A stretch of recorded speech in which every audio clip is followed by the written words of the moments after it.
자, 오늘은 우리 창세기 11장 1절에서 9절 말씀을 가지고 바벨탑이라는 제목으로 여러분 하나님 말씀을 나누겠습니다. 우리가 잘 아는 바벨탑 사건입니다. 우리가 창세기 10장과 11장은 서로 이렇게 연결이 되어 있다라고 지난주에 말씀을 드렸죠. 그래서 창세기 10장은 노아의 세 아들 셈과 함과 야벳의 자손들이 어떻게 지면에 흩어져서 살았는지에 대해서 살펴봤고요. 이 셈과 함과 야벳 이 세 아들들의 자손들이 사는 곳이 어느 정도 이렇게 지역적으로 이렇게 나눠져 있다는 것을 보았고, 또 그 안에서 이 함의 자손, 지금 노아의 이렇게 저주를 받았던 함의 자손과 그리고 이제 셈의 자손, 두 자손이 이렇게 서로 갈등을 일으키는 관계에 있고, 특히 함의 아들 이 가나안의 자손들이 지금 이 모세오경을 받고 있는 이스라엘 백성들이 지금 애굽에서 나와서 가나안 땅으로 들어가서 직접적으로 싸워야 하는 그런 민족들이잖아요. 그래서 지금 이스라엘 백성들에게 주어진 사명이 하나님의 나라를 이루는 것, 가나안 땅으로 가서 하나님께서 정하신 땅으로 가서 그곳에서 하나님의 나라를 이루는 것일 뿐만 아니라 또한 하나님의 심판의 대리자로서 그 죄악에 아주 관영하여 있는 가나안 민족들을 하나님의 대리자로서 심판하는 면이 있단 말이에요. 근데 그 가나안의 백성들을 왜 심판해야 되느냐라고 하는 어떤 이유들이 사실 이 모세오경 안에, 특별히 창세기 안에 이렇게 기록이 되어 있는 겁니다. 그래서 가나안의 후손들이 그 이후로 계속해서 죄가 관영하는 그런 모습에 어떤 어떤 죄를 범죄하는 그런 곳에 앞장서는 그런 면들이 나와요. 그래서 거기에 함의 자손의 대표적인 사람으로서 니므롯이 나오는 것이고, 니므롯이 그 시날 땅을 중심으로 해서 지금의 어떤 이라크 지역이죠. 유프라테스 티그리스 강의 하류 부분, 그곳에서부터 시작을 해서 점점 땅을 정복해가고 이제 유프라테스 강, 또 티그리스 강 이 상류 부분에 있는 이 아수르까지 점령해 나가는. 사실 이제 이것은 아마도 이 고대 바벨론 제국이 어떤 그 함의 자손들을 통해서 이루어진, 또 이 니므롯을 통해서 이루어지는 그런 면들이 이제 보여지는데, 그래서 함의 자손에 대한 또 그 부분, 니므롯에 대한 부분들이 10장에 좀 더 부각돼서 기록이 되고요. 그리고 이제 셈의 자손들에 대한 이야기들이 나옵니다. 근데 셈의 자손들은 이제 하나님의 언약이 그 셈의 자손들을 통하여서 지금 계속해서 계승이 되고, 또 이 자손들에게 쭉 이어져 가게 되고요. 결국엔 그 셈의 자손으로서 오는 아브라함을 통해서, 그렇죠? 이 아브라함의 자손들을 통해서 그 하나님의 언약이 계속 계승되어 전달되어 가는, 그래서 하나님께서 이 아담과 하와가 범죄한 이후에 주신 그 은혜의 언약이 그 아브라함의 자손을 통해서 쭉 이어지고, 마침내 그런 여자의 후손, 인류를 구원한 여자의 후손이 그 아브라함의 자손을 통해서 오거든요. 그래서 사실은 이제 10장, 11장에서 중요한 것은 이 셈의 언약, 그러니까 아담과 하와의 그런 언약들이 어떻게 아브라함으로 이어지는지, 이것을 보여주는 게 사실 가장 중요합니다. 그런데 하나님께서 그렇게 이 셈의 자손 중에 아브라함을 선택하셨던 이유가 뭐냐? 그러니까 아브라함을 통하여서, 아브라함 자손을 통하여서 그 언약을 이루게 하시고, 또 다시 아브라함과 언약하고 하는 그런 면의 이유를 보여주는 게 사실은 지금 오늘 11장에서 읽은 바벨탑 사건이란 말이에요. 그리고 이 바벨탑 사건은 10장에서 나오는 그 니므롯의 그 어떤 정복 전쟁과 연결이 되어 있는 면이 있습니다. 그러니까 왜냐하면 니므롯이 시날 땅에서부터 그 제국을 시작을 하잖아요. 그런데 이 바벨탑도 바로 이 시날 땅에서 일어나는 일이고, 실제로 역사적인 순서로 봤을 때는 이 바벨탑 사건이 먼저 있습니다. 그리고 그 다음에 10장에 있는 여러 가지 이제 민족으로 그 언어별로 민족별로 막 이렇게 흩어지는 그런 면들이 나오는데 이 바벨탑 사건을 지금 아브라함의 족보, 지금 11장 뒤 후반에 보면 아브라함까지 이르는 셈의 족보가 나오거든요. 그 앞에다가 바벨탑 사건을 가져가다 놓은 것은 두 가지를 지금 대조하기 위함이에요.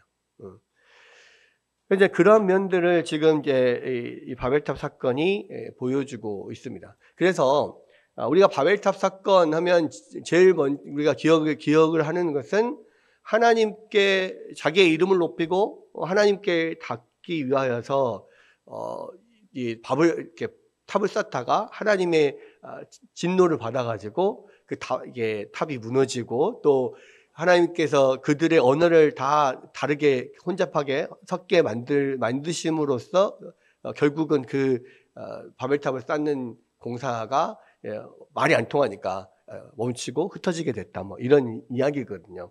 근데 중요한 것은 이 사건이 지금 이 창세기 11장 지금 이곳에 위치하는 이유가 뭐냐? 여러 가지 구조적으로 여기에 위치하는 이유가 있거든요. 그러니까 그런 전체적인 맥락을 좀 우리가 알 필요가 있다는 겁니다. 사실 이 바벨탑 사건의 구조를 좀 살펴보면 이 바벨탑 사건이 뭐하고 비슷하냐면 아담과 하와가 선악을 알게 하는 나무의 열매를 따먹고 범죄한 사건과 이 바벨탑 사건은 굉장히 유사해요. 그러니까 바벨탑 사건도 하나님 앞에 범죄한 사건이고요. 선악을 알게 하는 나무의 열매를 따먹은 사건도 하나님 앞에 범죄한 사건이에요. 그런데 이 어떤 면에서 이게 유사하냐면 아담과 하와로부터 시작된 창조 세계가 결국은 그 창조 세계가 시작되면서 하나님과 이 모든 인류의 대표인 아담과의 언약에서부터 시작이 되는 거거든요. 그 언약이 바로 이 선악을 알게 하는 나무의 열매예요. 그래서 모든 것을 하나님께서 다 주셨고 모든 것을 이 아담 마음대로 할 수도 있지만 한 가지 하지 못하는 한계가 있습니다. 그게 바로 선악을 알게 하는 나무 열매를 따먹지 않는 거예요. 따먹지 말라고 금지하신 거예요. 그런데 하나님께서 정해준 그 선을 이 하나님처럼 되고 싶어하는 마음으로 아담이 그것을 뛰어넘잖아요. 그래서 먹는단 말이에요. 하나님의 권위에 도전을 하는 겁니다. 그럼으로써 결국은 범죄하게 되잖아요. 마찬가지로 바벨탑 사건도 아담으로부터 시작된 창조 세계는 홍수로 끝났어요. 그죠? 그리고 이제 홍수 이후에 노아로부터 다시 새로운 세계가 시작된단 말이에요. 노아와 세 아들의 그 자손들을 통해서. 그런데 노아에게도 똑같이 아담과 비슷한 약속을 주셨어요.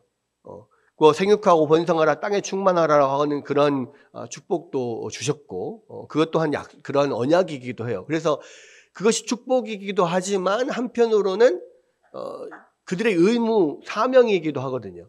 그래서 노아의 후손들은 노아가 제2의 아담이라고 생각한다면 생육하고 번성하고 땅에 충만하는 이 사명을 감당해야 돼요. 아담의 자손들도 똑같이 생육하고 번성하고 땅에 충만하는 그런 사명을 주셨잖아요. 노아도 마찬가지입니다.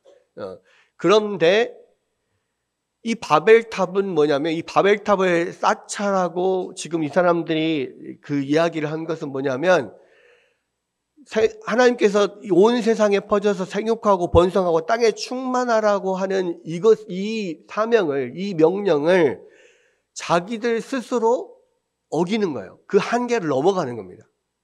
그래서 세상으로 퍼지지 말고 우리가 퍼지면은 힘을 잃잖아. 힘이 없고 우리가 힘을 모을수록 더 잘 살 수 있어. 그래서 모으자. 흩어져야 되는데 우리가 모이자 이렇게 한 거예요. 게다가 그렇게 모일 뿐만 아니라 모여서 우리의 이름을 내고 하나님 앞에 닿을 만큼 이 탑을 쌓자 이렇게 이야기를 하는 겁니다. 그러니까 이게 바로 인간의 교만이죠. 우리가 하나님과 같이 되고 싶어서 아담이 선하게 알게 하는 나무 열매를 따먹은 것처럼 하나님 앞에 하나님까지 이루고 싶어서 이 바벨탑을 쌓는 거예요. 그러니까 하나님이 주신 명령도 어기고 또 하나님과 같이 되고 싶어 하는 그런 마음, 그것으로 내가 뭔가를 하려고 하는 그런 것. 결국은 이 바벨탑은 또 하나의 선악과를 따먹는 일인 거예요. 여러분, 그래서요, 세상 사람들이 생각할 때 선악을 알게 하는 나무 열매를 따먹는 것이 뭐 중요한 거라고, 그게 얼마나 큰 죄라고 온 인류를 멸하는 그런 그런 벌을 주셨느냐, 이렇게 이해가 안 간다, 이렇게 생각하잖아요. 근데 그게 단순히 나무 열매를 따먹은 게 아니라 하나님을 대항하는 거거든. 또 하나님과 같이 되고 싶어 하는 거였잖아요. 마찬가지. 바벨탑도. 아니, 좀 높은 건물을 만드는 게 무슨 그런 큰 죄라고 또 하나님께서 내려오셔서 직접적으로 그렇게 심판을 하시냐. 근데 그것도 마찬가지. 똑같이 하나님과 같이 되고 싶어 하는 마음, 하나님께 이루고자 하는 마음, 하나님의 명령을 거스리는, 정면으로 거스리는 반역하는 마음, 이런 것들이 바벨탑에 나와 있어요. 그러니까 이 바벨탑 사건은 제2의 선악과를 따먹는 그런 사건이라는 말이에요.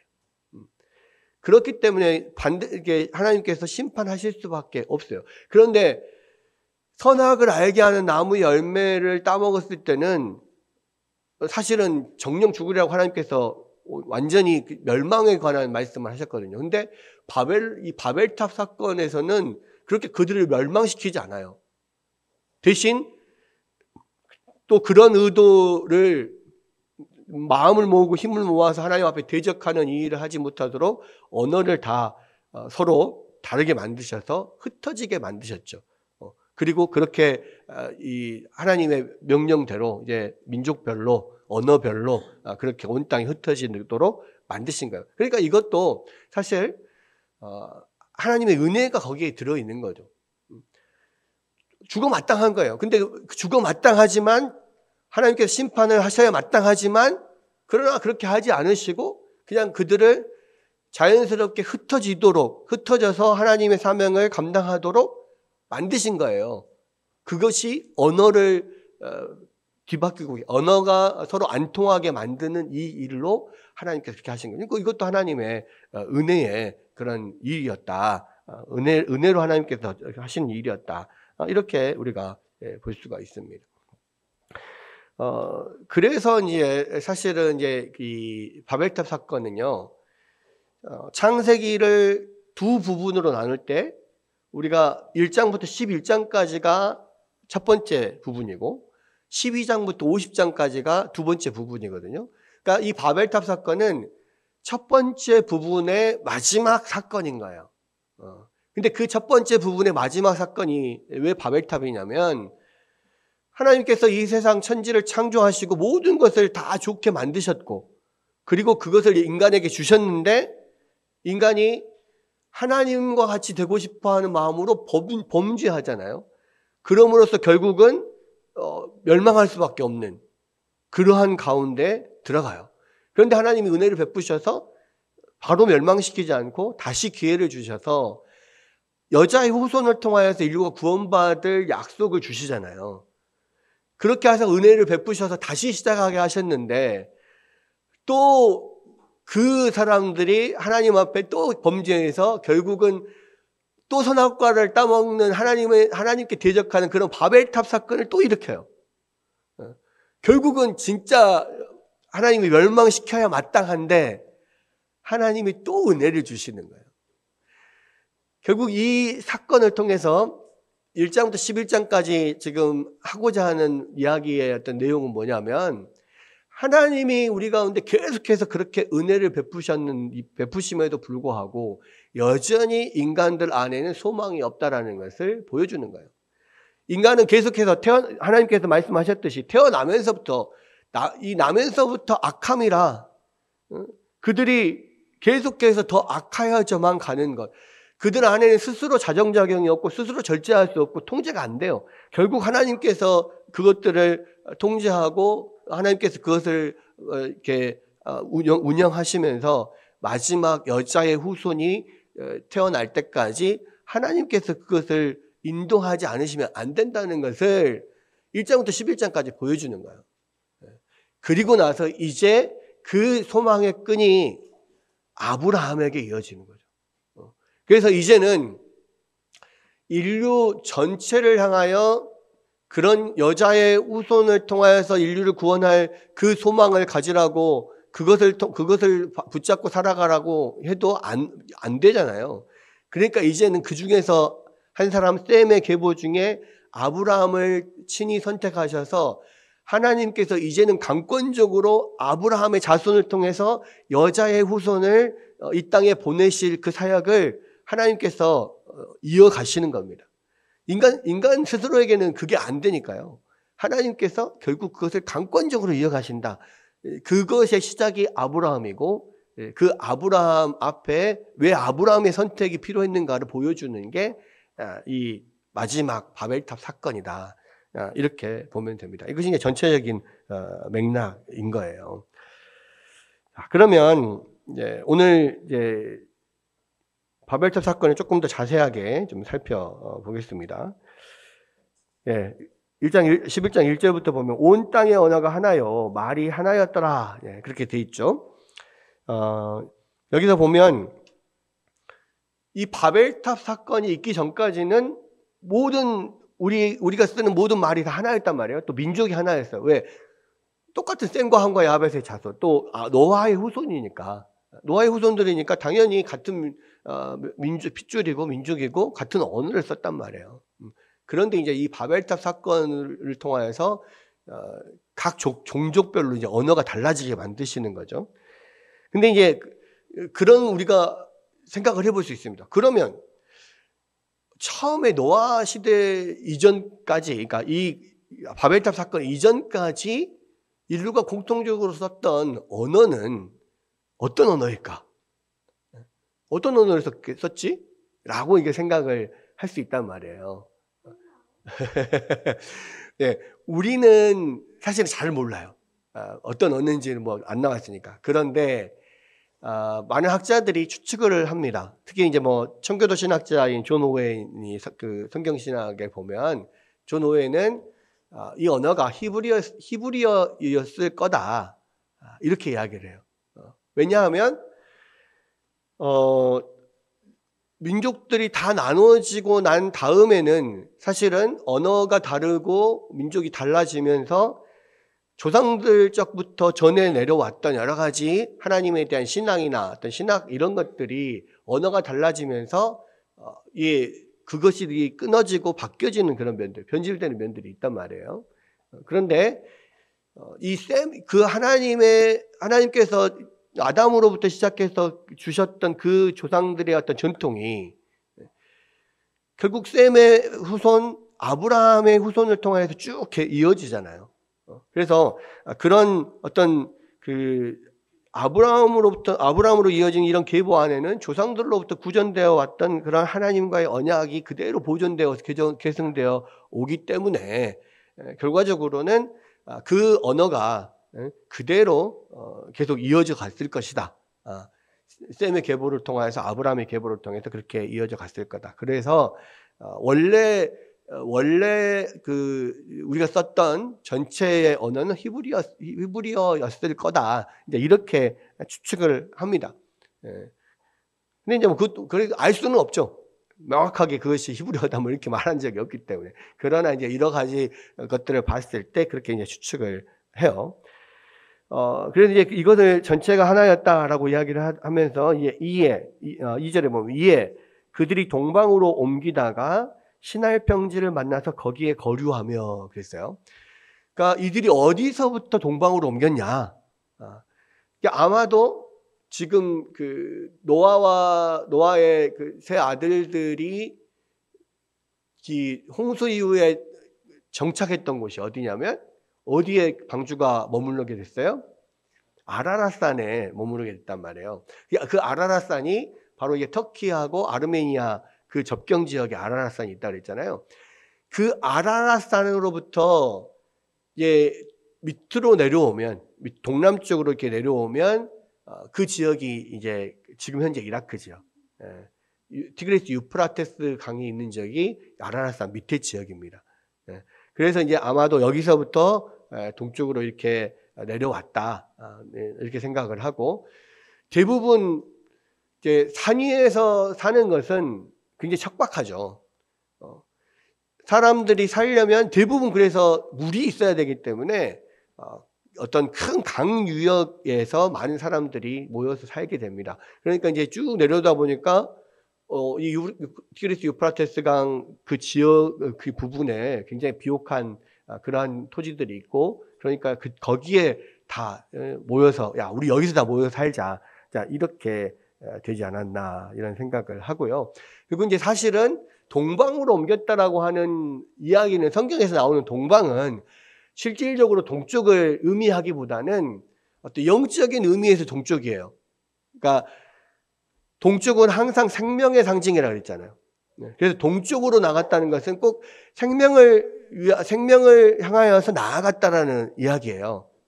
근데 영적으로 어떤 생명이라고 하는 것이 동쪽을 뜻하는데, 그런데 결국은 이 에덴 동산에서 마찬가지, 가인이 에덴 동산을 떠나서 동방으로 갔다 그랬잖아요. 항상 인간은 생명을 찾아서 떠나는데 사실은 생명은 등지고 떠나는 거예요. 에덴 동산이 뒤에 있는데 에덴 동산 반대로 생명을 찾아서 떠나는 거예요. 사실 생명은 뒤에 있는데. 이게 인간의 어떤 그런 상징적인 것들을 표현하거든요. 여기서도 마찬가지예요. 이 생명을 향하여 떠나는데 사실은 아라랏산은 뒤에 있어요. 하나님께서 그들에게 거기 정착하게 만드신 땅은 뒤에 있단 말이에요. 약간 그런 의미. 그래서 이 동방으로 떠났다라고 하는 것이 생명을 찾아 떠나는데 사실은 생명을 등지고 떠나는 인간의 어떤 모습들을 보여주고 있는 거예요. 그러면서 그들이 이제 시날평지를 만나서 그곳에서 거류하였다. 거류한다는 것은 잠깐 머문 게 아니고 거기서 정착하며 살았다는 이야기입니다. 근데 사실은 여기 그냥 모여 있으면 안 돼요. 여기가 젖사오니 하고 여기다가 그냥 집 짓고 그렇게 살면 안 돼요. 왜? 이들에게는 하나님께서 주신 명령이 있잖아요. 생육하고 번성하고 땅에 충만하라. 온 땅으로 흩어져서 살아라. 이렇게 각 땅을 정복하고 이렇게 가꾸고 살아라. 이것이 이제 하나님의 명령인데, 이 시나이 평지를 만나서 이 티그리스 유프라테스 강 유역이 굉장히 비옥하니까 여기 살기 좋다. 우리 여기서 모여서 살자. 이렇게 된 거예요. 그러니까 하나님께서 주신 그 명령을 어기게 되는 겁니다. 그러면서 3절에 보면 뭐라고 되어 있습니까? 서로 말하되 자 벽돌을 만들어 견고히 굽자 하고 이에 벽돌로 돌을 대신하며 역청으로 진흙을 대신하고, 또 말하되 자 성읍과 탑을 건설하여 그 탑 꼭대기를 하늘에 닿게 하여 우리 그 이름을 내고 온 지면에 흩어짐을 면하자 하였더니 그랬어요.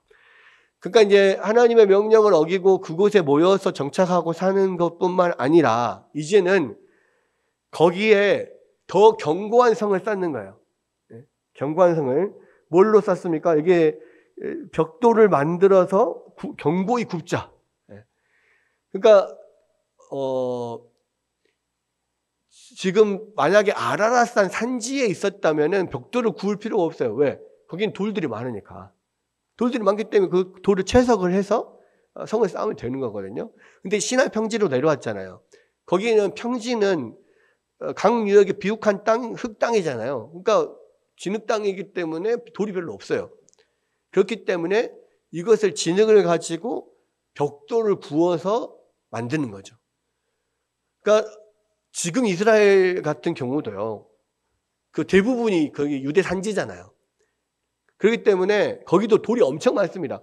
그 밭을 일굴 때 보면 뭐 우리가 씨 뿌리는 비유에도 보면 돌짝밭, 뭐 길가밭, 뭐 여러 군데 이렇게 씨가 떨어지잖아요. 좋은 밭은 사실 얼마 안 돼. 근데 왜 돌짝밭이 나오냐면 땅에 돌들이 너무 많아. 그래서 땅을 갈면요, 이게 흙이 그냥 흙이 아니라 흙반 돌반이야. 그래서 파면은 돌이 엄청나게 나와요. 그래서 그것을 땅을 갈면서 나오는 돌을 옆에다가 계속 돌 쌓아 놓는데 그것이 하나의 돌 무더기가 되는 거예요. 그만큼의 엄청 돌이 많아. 근데 그 씨를 그냥 흩어서 뿌릴 때 그렇게 쌓아놓은 돌 무더기에도 떨어지기도 한다는 거예요. 네. 그랬을 때 이제 뿌리가 나지만 햇빛이 날 때 돌이 뜨거워지면 뿌리가 다 타져버려가지고 더 이상 자라지 못하는 뭐 이런 현상이 나오거든요. 그만큼 이스라엘 돌이 많습니다. 우리나라도 산지에 돌이 많아요. 그래서 강원도가 산지가 많잖아요. 네. 그러니까 돌을 채석하거나 뭐 이런 것들 할 때 강원도에서 많이 그를 캐갖고 오거나 뭐 이런다고 그래요. 근데 어쨌든 이 평지에는 돌이 없기 때문에 벽돌을 굽습니다. 이거를 잘 아는 사람들이 지금 이 창세기를 모세로부터 듣고 있는 이스라엘 백성들이 그걸 잘 알죠. 왜? 이집트에서 자기들이 벽돌을 400년 동안 굽다가 왔잖아. 그러니까 이집트도 나일강 유역에 그런 광활한 평야 지역 진흙 흙이 많은 땅이잖아요. 돌이 별로 없어요. 그래서 그 진흙으로 벽돌을 구워서 피라미드 같은 그런 큰 건축물을 만드는 겁니다. 여기도 마찬가지. 시내 평지에서 벽돌을 구워요. 그런데 그러니까 시내 평지를 중심으로 사실은 만들어진 도시를 이렇게 바벨론, 바벨로니아 제국 이렇게 이야기를 하는데 그 바벨론이라고 하는 게 이제 바로 여기 바벨이라고 하는 곳에서 이름이 나온 거거든요. 그런데 그 고대 바벨론 제국들을 보면 건축술이 엄청나게 발달해 있어요. 지금은 그때 그 고대 바벨론 제국의 유적은 지금은 나오지 않습니다만은 수메르 아카드 그런 유적 가끔씩 나옵니다만은 우리가 잘 아는 그 바벨론 제국 있죠. 느부갓네살 왕이 그 유다를 침공해가지고 유다를 완전히 멸망시켰잖아요. 그 느부갓네살 왕이 세운 제국이 신바벨론 제국이거든. 고대 바벨론 제국. 고대 바벨론 제국의 유명한 사람은 함무라비, 법전을 만든 함무라비인데 그 사람, 그러니까 고대 바벨론 제국 함무라비 같은 경우는 거의 아브라함하고 비슷한 시대에 살았어요. BC 한 1800년도 이 정도. 그러니까 아브라함이 BC 한 2000년 정도의 사람이거든요. 그러니까 그 무렵에 고대 바벨론 제국이 있었단 말이에요. 그리고 신바벨론 제국은 BC 500년, 586년에 그 유대가 망했잖아요. 그러니까 그 무렵에 600년 어간에 500년 어간에 만들어진 게 신바벨론 제국이에요. 그런데 그 신바벨론 제국의 유적을 그 독일의 무슨 고고학자가 1900년 몇 년도인가 그걸 이라크 지역에서 발굴을 했어요. 고대 바벨론 제국의 유적을. 사실 고대 바벨론 제국의 유적이 완전히 다 회파돼 가지고 땅속에 묻혀져 있었어요. 왜냐하면 바벨론 제국을 멸망시킨 나라가 어디죠? 바벨론이 어디에 망했어요? 네, 페르시아에 망했어요. 페르시아의 고레스에 의해서 망했는데 고레스가 이 바벨론 제국을 쳐들어와서 그곳을 치고 그곳에 엄청난 아름다운 그런 아름답고 견고한 바벨론 그 제국 도시를 바벨론 도시를 다 파해버리고 불태워버리고 묻어버렸어요. 이게 그 이후로 이제 그 유적이 아예 보여지지도 않고 어디에 바벨론 제국의 유적이 있는지를 전혀 알지 못한 상태였어요. 근데 이 독일의 고고학자가 성경을 기반으로 보고 신할 땅에 이 바벨론 제국이 있었다라는 것을 이렇게 보면서 그 지역, 이라크 지역을 가가지고 이 성경을 보고 확신을 가지면서 열심히 땅을 파가지고 한 20m 땅을 파 들어가니까 거기에서 바벨론 제국이 나온 거예요. 바벨론 유적이 나온 거예요. 그래서 이제 이 바벨론 이 유적을 발굴하게 됐는데 이 바벨론 유적에서 가장 어떤 뛰어난 건축술이 보여지고 있어요. 이 바벨론 제국의 그 바벨론 수도는 완전한 계획 도시예요. 완전히 네모 반듯하고 완전히 아름답게 막 꾸며져 있고 각 돌마다 막 다 신의 이름들 막 이런 것들 써져 있고 그 큰 문을 발견을 했습니다. 이슈타르의 문인가 하는 큰 문이 정문 바벨론 수도 바벨론으로 들어가는 큰 정문인데 그 정문이 엄청나게 아름다운 청색 보석 같은 걸로 꾸며져 있어요. 여러분 그 유튜브 찾아보면 바벨론 제국 뭐 이렇게 나오거든요. 근데 바벨론 건물의 특징이 뭐냐면 그런 청색, 아주 화려한 어떤 청색으로 꾸며져 있는 거예요. 근데 그 청색은요, 약간 형광 청색 같은 거야. 그죠? 형광 청색 같아가지고 그 색을 만들려면 엄청나게 비싸요. 왜냐하면 청금석이라고 하는 그때 당시에 푸른빛 나는 보석을 갈아가지고 그 푸른색을 만드는 거예요. 근데 그 청금색이 금처럼 비싸요. 금보다는 좀 싸지만 금보다는 좀 싸지만 그러나 두 번째로 금보다는 좀 약하지만 엄청나게 비싼. 근데 그 푸른색을 만들려면 그 청금석을 갈아서 그것을 이렇게 칠하는 수밖에 없는 거예요. 그러니까 거기가 건물 전체를 그렇게 청금으로 갈아가지고 푸른색으로 해놨더니 이게 얼마나 많은 돈이 있어야 되며 얼마나 엄청난 정교한 그런 건축술이 있어야 되겠어요. 그런데 이제 그러한 엄청난 건축술이 그때 당시에 느부갓네살에 의해서 그런 바벨론이 만들어졌는데 기록에 의하면 그 바벨론이 고대 바벨론 제국을 모델로 만들었다는 거죠. 그것을 재현하기 위해서 이 느부갓네살이 그렇게 했다. 그런 이야기가 나옵니다. 근데 여기서 보면 그 바벨론 제국의 건축술이 엄청나게 뛰어나다라고 하는 것을 알 수가 있는데 여기서도 뭐라고 합니까? 벽돌을 구워요. 견고하게 벽돌을 굽고 거기다가 역청으로 진흙을 대신했다. 여러분 우리가 그 옛날에 건물 지을 때 돌을 쌓고 그 사이에 진흙을 발라가지고 거기에 단단하게 굳어지게 만들잖아요. 근데 그 돌에다가 진흙을 만들어서 붙여서 이렇게 쌓아도 상당히 견고한 건물이 되는데요. 진흙 대신에 역청을 발랐어요. 근데 이 역청이 뭐냐면 우리가 노아의 방주 만들 때 역청을 그 방주 안팎으로 발랐잖아요.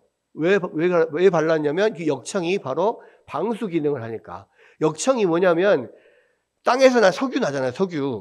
석유가 까맣고 막 끈적끈적하게 나오잖아요. 그 석유를 정제하면 뭐 여러 가지 휘발유도 나오고 경유도 나오고 뭐 등유도 나오고 막 다 이렇게 그 끓는 점에 따라서 나오거든요. 그 정제하면 그 석유를. 근데 마지막에 새까맣고 끈적끈적한 부분이 따로 남아요.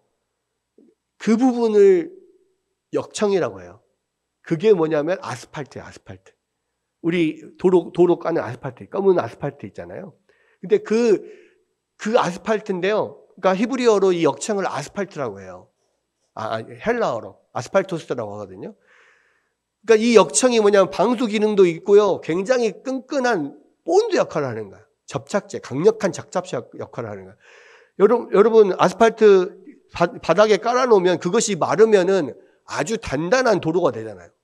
근데 이미 그때 당시에 그 아스팔트를 역청을 중간중간에 벽돌 사이사이에 발라가지고 그것을 마르면 엄청나게 단단한 건물이 되는 거예요. 아스팔트, 시멘트 뭐 이런 거죠. 우리가 지금 건물이 옛날 건물보다 단단한 이유가 뭐냐면 시멘트를 사용하니까 그런 거거든요. 그렇잖아요. 석회를 섞어가지고 시멘트를 만들어서 굳혀서 만드는 거.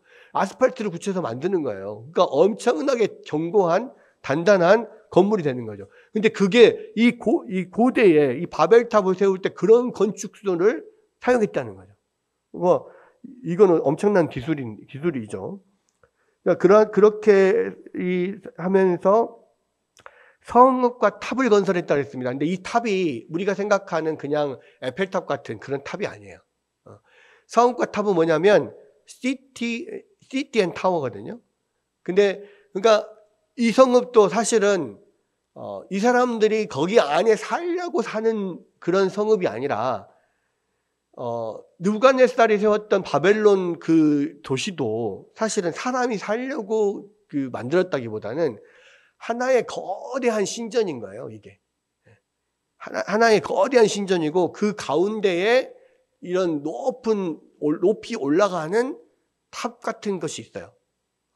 근데 이 탑이 뭐냐면 어떻게 생겼냐면 지금도 이제 이라크나 그 중동 지역에 가면 지구라트라는 게 있어요.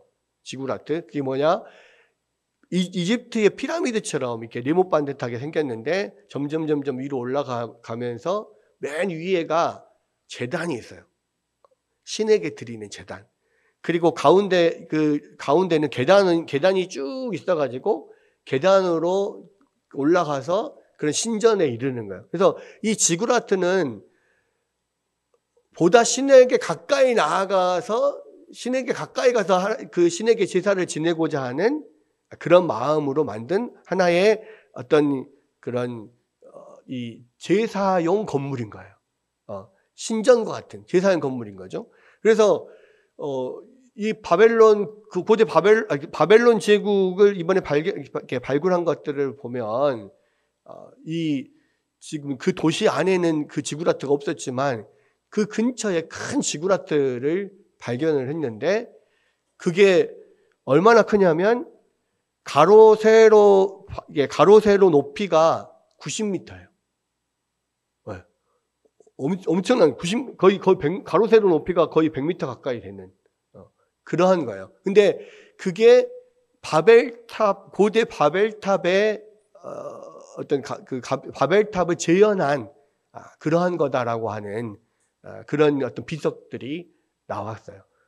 그래서 느부갓네살이 아마도 고대 바벨탑을 재현하기 위해서 그것을 만들었을 것이고, 고대로부터 그 바벨탑이라고 하는 것은 결국은 하늘에까지 닿고자 하는, 시내까지 닿고자 하는 하나의 어떤 신전처럼 그런 것들을 세운 거예요. 그래서 느부갓네살이 세운 지구라트 위에도 어떤 큰 신전이 그때 당시 자기들이 섬겼던 최고의 신 마르둑에게 제사를 지내는 신전이 세워졌고 그 신전 전체는 청금석으로 덮여 있었다. 그런 이야기를 해요. 실제로 BC 480 몇 년에 458년에 그리스의 역사학자인 헤로도토스가 자기가 그 바벨론에 가서 그 탑을 봤다. 그런 기록이 있습니다. 그래서 뭐라고 되어 있냐면 그가 본 바벨탑은 신성한 성역 중심부에 위치해 있었으며 인간의 기술로는 믿기 어려울 만큼 웅장한 건축물이었다. 이렇게 기록이 되어 있고 가로 세로 높이가 각각 90m인 8층 구조로 되어 있었다. 뭐 이런 식으로 지금 이야기가 되어 있습니다. 그러니까 결국 이 바벨탑이라고 하는 것은 그냥 탑이 아니고 높은 건물을 그냥 짓자가 아니라 하나의 신전을 세운 거예요. 그러니까 하나님을 대항해서 자기들의 어떤 이름을 나타내고 자신들의 어떤 그런 욕망을 드러내줄 수 있는 그런 것들을 실현해줄 수 있는 그러한 신전을 자기들이 세우는 거죠. 뭐 거기에 어떤 신전이 있었는지 모르겠어요. 근데 이것 자체가 하나의 어떤 하나님을 대항하는 어떤 그러한 건축물이었다는 거예요. 그리고 여기서도 그렇게 만드는 이유가 나오잖아요. 뭐냐? 이 꼭대기를 하늘에 닿게 하여서 우리의 이름을 내고 온 지면에 흩어짐을 면하자. 온 지면에 흩어짐을 면하자. 여러분, 이 사람들이 왜 지면에 흩어진다고 생각을 했을까요? 근데 그 흩어짐을 면하고 싶었어요. 왜? 하나님이 온 지면에 흩어져서 그 땅에 충만하라고 하신 명령이 있었잖아. 근데 그것을 정면으로 거스리는 거예요. 왜? 흩어지면 우리가 힘을 잃잖아. 모여서 사는 것이 더 우리가 힘이 있고 좋잖아. 그러니까 모이자. 하나님의 명령을 완전히 거스르고 우리가 하나님께 닿을 만큼 그렇게 높아져서 하나님께 대항하자. 이거예요. 그러면서 이것을 우리의 이름을 내자. 우리의 이름을 높이자. 여러분, 우리는 하나님께서 우리 천지를 창조하실 때 인간을 창조하신 이유는 뭐냐면 우리를 하여금 모든 피조물로 하여금 하나님께 영광을 돌리도록 하나님께서 우리를 만드셨단 말이에요. 그렇잖아요. 그래서 우리의 모든 인간의, 우리의 인류의 가장 최우선적인 목적은 뭐냐? 하나님을 영화롭게 하고 영원토록 하나님을 즐거워하는 거. 이것이 우리 인생의 목적이잖아요. 우리 인간이 만들어진 목적이라고요. 그런데 그러한 목적을 벗어나서 왜 우리가 하나님의 이름을 높여야 되냐? 우리 이름을 높여야지. 그러니까 내가 하나님처럼 되고 싶고 내가 하나님처럼 영광을 받고 싶은 거예요. 내가 하나님처럼 힘을 갖고 싶은 거야. 그것이 모여서 만들어진 것이 이 바벨, 우리가 말하는 이 탑인 거예요. 성읍과 탑이라고 하는 것이 결국은 전체가 하나의 신전이기도 하고 전체가 어떤 자신의 어떤 능력을 높이고 이름을 높이려고 하는 그러한 자기 과시용, 하나님을 대적하는 용, 이런 면이 바벨탑이라고 하는 거죠. 그런데 그렇게 열심히 막 하나님을 향해서 모여가지고 막 이렇게 열심히 했습니다. 그것도 여기서도 보면 이 건설한다라고 하는 것이요, 단번에 끝나는 게 아니라 이 미완료형으로 써져가지고요, 계속 이것을 하자 이런 이야기예요. 그러니까 인간은 계속해서 하나님 앞에 계속 반역하고 자기의 이름을 내고 자기의 욕망을 실현하려고 하고 자기의 자유를 찾으려고 하고 계속 하면서 지금 이것을 하려고 했다는 거예요. 계속 하고 있다는 거예요. 그런데 5절에 보니까 여호와께서 사람들이 건설하는 그 성읍과 탑을 보려고 내려오셨더라. 재밌는 게요, 이 1절부터 9절까지는 전후 대칭 구조로 되어 있어요. 그래서 1절, 9절이 같은 이야기를 하고 있고 2절, 8절이 같은 이야기, 이런 식으로 쭉쭉 해서 맨 가운데가 뭐가 있냐면 5절이 있는 거예요. 5절이. 그 5절이 가장 가운데 있는 것이 핵심이잖아요.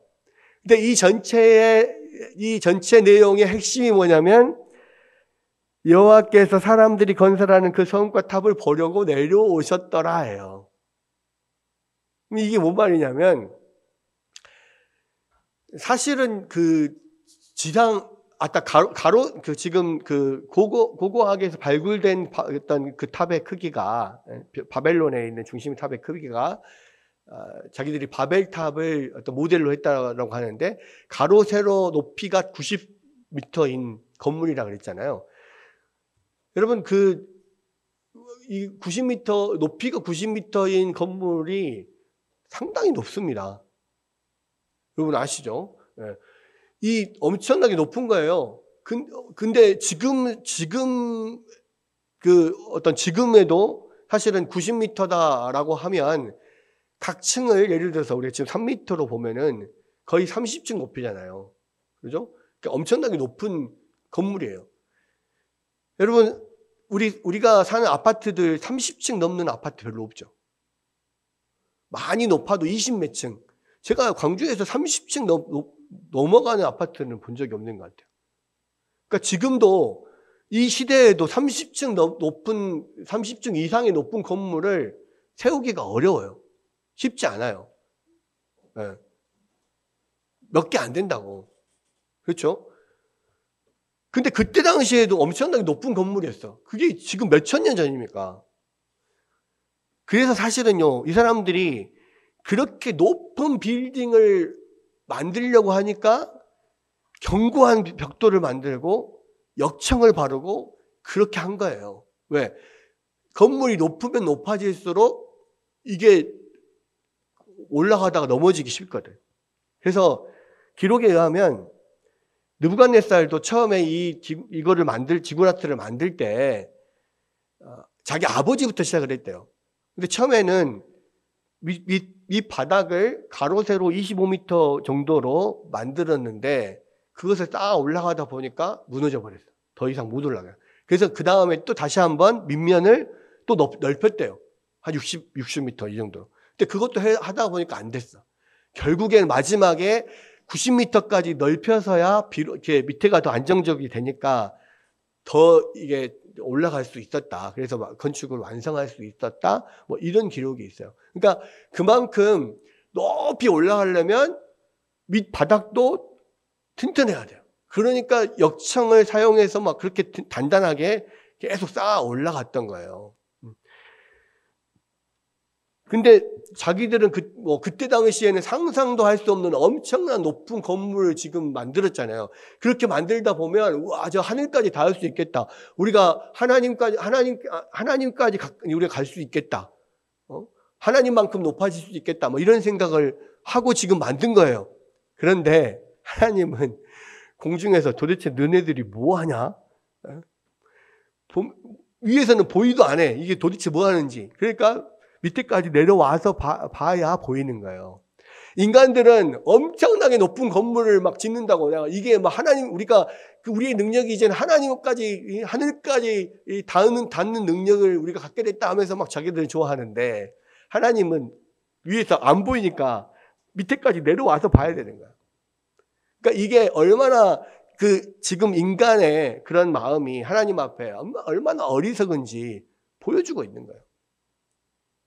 너네들이 아무리 이 능력이 뛰어나고 너네들이 아무리 하나님께 가까이 나가려고 해도 하나님이 보면 아예 보이지도 않는다. 너네들은 그런 개미 같은 존재다. 여러분, 지구에서 가장 높은 산이 에베레스트 산이잖아요. 8,000m가 넘잖아요. 그 8,000m가 넘는 그런 에베레스트 산도요, 우주에서 내려다보면 그냥 지표면하고 아무 차이가 없어요. 이게 에베레스트 산인지, 이 에베레스트 산하고 우리 교회하고 하늘의 우주에서 보면은 그 높이 차이가 별로 안 나. 그냥 땅바닥이야. 그냥 표면일 뿐이야. 그만큼 하나님이 보시기에는 아무리 높은 산도, 아무리 높은 건물도 하나님이 보시기에는 아무것도 아니란 말이에요. 근데 인간들은 마치 그것을 우리가 하늘만큼 닿을 능력을 가지고 있다. 우리가 이거 하면 우리 이름이 나겠지. 이런 생각을 하고 이 탑을 쌓고 있어요. 근데 하나님은 뭐하냐, 하나도 안 보인다. 내려와서 봐야 될 만큼 그런 허무한 그런 것을 우리는 엄청나게 자랑하면서 이게 엄청난 능력이라고 하면서 그렇게 하고 있는 거예요. 여러분, 이 시대에 우리 모든 사람들이 똑같아요. 이 시대에 엄청난 그 뛰어난 기술을 개발하고 내가 또 이 땅에서 엄청난 많은 부를 가지고 또 이 땅에서 엄청난 어떤 그런 세력과 권력과 명예와 이런 것을 가지고 떵떵거리며 산다고 할지라도요, 그건 하나님이 하늘에서 보기에 그냥 개미 같은 그런 존재들이라고. 우리는 모나 된 것처럼 높아져가지고 그렇게 살지만 봐라 그렇게 자랑하면서 심지어는 내가 하나님과 같은 그런 존재가 됐다라고 생각하고 그렇게 교만하게 높아지지만 하나님은 보시기에 우리는 개미만도 못한 존재라고요. 지금 이 5절이 그것을 보여주는 거예요. 그렇기 때문에 우리가 우리의 이름을 내고, 사람들은 자기 이름을 내고자 해요. 호랑이는 죽어서 가족을 남기고 사람은 죽어서 이름을 남긴다. 오직 하면 그런 속담까지 있겠습니까? 자기의 명예를 드높이는 거, 내가 하나님의 능력까지 내가 갖는 것처럼 이렇게 자기를 높이는 거, 그런 거 좋아하고 그런 거 추구하고 그런 것을 위해서 지금 살아가는데요. 그게 하나님 앞에서 아무런 필요가 없는 헛된 망상이다. 이걸 지금 보여주는 겁니다. 그렇게 해서 하나님께서 내려오셔서 6절에 보면 여호와께서 이르시되 이 무리가 한 족속이요 언어도 하나이므로 이같이 시작하였으니 이후로는 그 하고자 하는 일을 막을 수 없으리로다. 자, 우리가 내려가서 거기서 그들의 언어를 혼잡하게 하여서 그들이 서로 알아듣지 못하게 하자 하시고, 여호와께서 거기서 그들을 온 지면에 흩으셨으므로 그들이 그 도시를 건설하기를 그쳤더라 그랬어요. 하나님께서 가서 그들의 언어를 혼잡하게 만들어버려요. 그래서 결국은 그들이 하는 모든 일들이 멈춰지고, 하나님께서 원래 말씀하신 대로 온 세상으로 흩어지게 됩니다. 여러분, 이것을 통해서 우리가 알 수 있는 것은 뭐냐면요. 우리의 그런 일들, 우리가 하는 모든 추구하는 어떤 일들이 하나님이 그냥 한번 언어가 탁 달라지게 만드는 그 하나의 조치만으로도 모든 것이 다 허사가 돼버리는 거야. 하나님이 뭐 크게 뭔가를 한 게 아니에요. 하나님이 뭐 그냥 물리력으로 막 그 지진이 일어나고 폭풍이 일게 하고 막 바람이 막 불어서 홍수가 막 비가 막 홍수처럼 내리고 해서 이 사람들을 싹 멸하고 이런 게 아니에요. 하나님이 그냥 서로 의사소통만 안 되게 언어만 쫙 바꿈으로써 그 모든 일이 다 와르르 와해되고 무너지는 거고, 결국은 하나님의 원래 뜻하신 대로 모든 사람들이 민족별로 흩어지게 돼요. 여러분, 하나님은요, 그냥 손가락 하나만 딱, 이거 하나만 딱 튀기면, 마치 그 마블에 나오는 타노스처럼, 요거 하나만 딱 튀기면 모든 것이 다 사라지는 것처럼, 하나님이 한번 딱 튀기면 그냥 다 와해가 되는 거예요.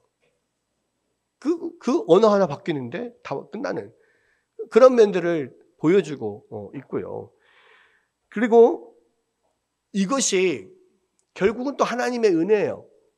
왜 그러냐면, 여러분, 가나안에게, 그 함에게 하나님께서 저주를 하신 것도 사실은 그것이 저주가 아니라 결과적으로는 셈의 후손을 통하여서 그 아브라함의 자손을 통하여서 여자의 후손이 오게 되고, 그 여자의 후손이 왔을 때 결국 온 인류가 구원받는 복이 임하게 되잖아요. 근데 그 함의 자손들이 계속해서 이 셈의 자손들을 공격하고 갈등을 일으키고 핍박하는 그런 가운데 있단 말이에요. 그렇기 때문에 하나님께서 그 함의 자손들이 더 이상 세력을 뻗치지 않도록 계속해서 하나님께서 그것들을 통제하고 또 그렇게 하는 것이 결과적으로는 마지막에 여자의 후손이 와서 온 인류가 여자의 후손을 통하여서 복을 얻을 그 일을 이루기 위해서 이 가나안의 자손 또는 함의 자손들을 하나님께 저주를 하신 거잖아요. 그러니까 단순히 어떤 징벌적인 그런 행위가 아니라, 하나님의 저주라는 게 징벌적인 행위가 아니라 결국 인류 전체가 하나님의 계획 안에서 복을 얻게 하기 위한 하나님의 조치였단 말이에요. 이 바벨탑도 마찬가지예요. 바벨탑도 하나님께서 이들을 가만 놔두면 결국은 그들이 뭉쳐서 계속 하나님을 대적하고 더욱더 죄가 관영하여지고 결국 이들이 하나님 앞에 멸망을 받을 수밖에 없는 그런 죄가 쌓이게 되거든요. 그래서 하나님께서 그들을 다시 모여서 함께 죄를 도모하지 않도록 다 흩어버리는 겁니다. 그렇게 해서 하나님의 그런 하나님의 언약의 자손이 올 때까지 그러한 죄의 확산을, 죄의 관영을 늦추는 거죠. 결과적으로는 이것이 하나님한테 징벌적인 내용이지만, 그러나 그냥 징벌을 위한 징벌이 아니고 결국 인간에게 하나님께서 복을 주시기 위한 하나의 조치였다라는 거예요. 이게 또 어떤 것과 동일하냐면, 에덴 동산에서 범죄한 아담과 하와를 더 이상 생명나무의 열매를 따먹지 못하도록 에덴 동산 밖으로 쫓아내잖아요. 근데 쫓아내는 것이 그냥 징벌적인 내용이냐? 그게 아니라 인간을 위한 거였거든요. 생명나무의 열매를 먹지 말라고 하는 게 그냥 징벌을 하기 위한 게 아니라 이들이 죄로 오염된 상태에서 생명나무의 열매를 먹게 되면 죄 가운데서 영생하게 되는 거야. 영원히 죄의 고통에서 벗어나지 못해. 그렇기 때문에 이들을 생명나무 밖으로 쫓아내는 거예요. 분리를 시키는 거라고. 결국은 그래서 이들이 완전히 하나님의 계획 안에서 그 죄가 사하여지고 구원을 받고, 그리고 나서는 나중에 이제 계시록에 보면 하나님 나라에서 완전히 죄가 없어진 상태에서 생명나무의 열매를 먹고 영생하는 내용들이 나오잖아요.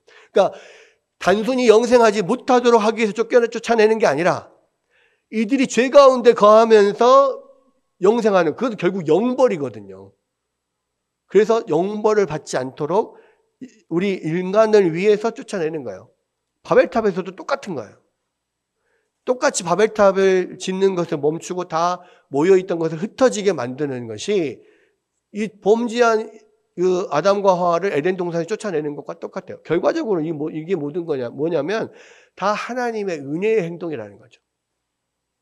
결국은 그렇게 해서 하나님께서 모든 인류를 흩으시면서 결과적으로 인류 안에서는 결국 소망이 없다라는 것을 보여주고, 그 중에 이제 하나님께서 아브라함을 선택하여서 하나님의 역사를 강권적으로 이루어 가시는 면을 12장부터 보여주는 거라는 거예요.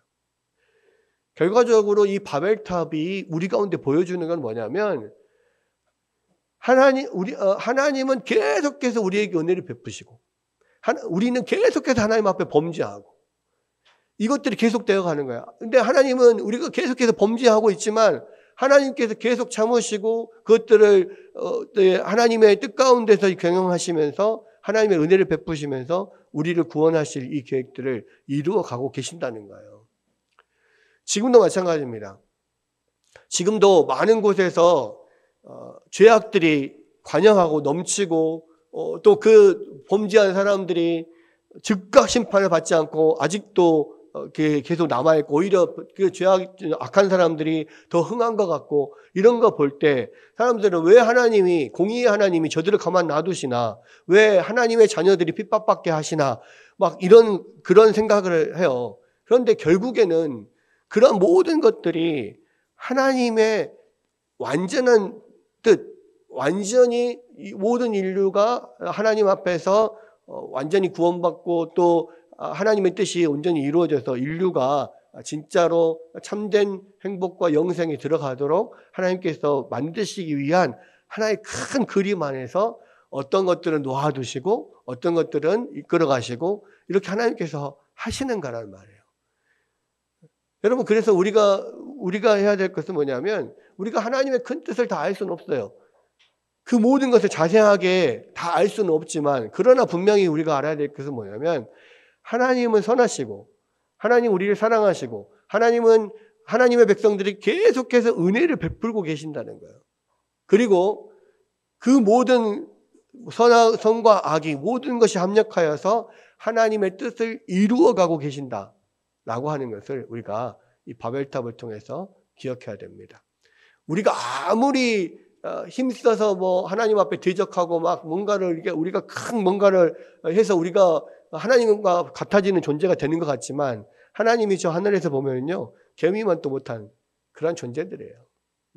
그래서 우리의 교만을 자랑하지 말고, 우리의 힘을 자랑하지 말고, 우리의 능력을 자랑하지 말고, 그 선하신 하나님을 붙잡고 하나님의 뜻 안에서 우리가 살아가는 것, 그것이 우리에게 참 행복이다, 참 복이다 라는 것들을 우리가 생각하면서 다시 한번 주님을 붙잡고 의지하는 여러분 되시기를 주의 이름으로 축원합니다.